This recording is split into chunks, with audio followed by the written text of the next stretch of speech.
C'est actuellement la semaine numérique, l'occasion parfois de découvrir des technologies surprenantes comme à Andenne. La ville, on le sait, n'est pas en reste en matière de nouvelles technologies. Autre particularité, Andenne est également reconnue comme ville de la céramique. Et quand on allie ces deux atouts, ça donne une imprimante 3D céramique. Comment ça marche? Les explications avec Daphné Bertrand et Fabien Broé.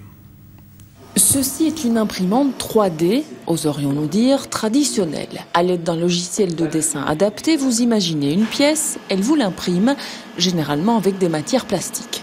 Ce prototype, par contre, réalisé par des informaticiens de la ville d'Andenne, en partenariat avec l'ULB, imprime, lui, en céramique. Et oui, on n'arrête pas le progrès. Donc il s'agit d'associer à la fois le côté artisanal de la céramique et le côté innovation des technologies numériques. De manière peut-être un peu de dépoussiérer cette technique qui a l'image peut-être un peu trop désuète. Voilà, je vous laisse la responsabilité de vos paroles, mais effectivement il s'agit de donner une nouvelle dynamique par exemple et d'insérer complètement la céramique dans le domaine de la révolution numérique. La céramique à l'heure de la révolution numérique offre de bien belles perspectives. Cette technologie innovante pourrait prochainement donner lieu à des applications médicales ou encore industrielles.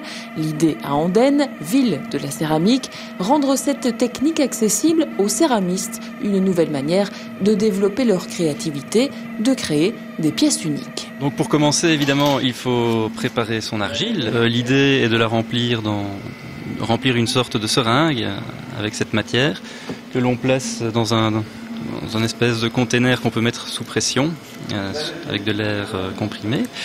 À partir de là, donc, on relie la machine sur le compresseur. Après, évidemment, il faut dessiner la pièce que l'on veut réaliser. Ça peut être fait donc sur un ordinateur avec n'importe quel logiciel de dessin 3D. On le place simplement sur une petite carte SD que l'on vient glisser dans la machine. On précise à la machine quel fichier on veut imprimer et à partir de là, on la regarde faire. Donc vous êtes un céramiste de la nouvelle génération? Ah, si on veut, oui. L'imprimante 3D céramique rejoindra à terme l'atelier de céramique du Centre culturel d'Andenne et le projet pourrait prendre encore de l'ampleur.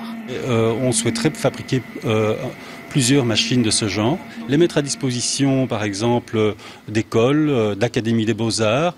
La faculté d'archi à l'ULB est déjà intéressée, il dispose déjà d'un exemplaire. Le centre culturel par exemple, à charge pour les partenaires de s'approprier la machine et de créer.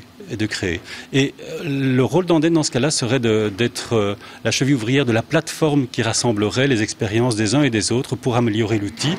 Andenne, plateforme de la céramique, un titre bien amorcé déjà avec sa biennale de la céramique, manifestation reconnue internationalement et qui aura lieu les 24 et 25 mai prochains.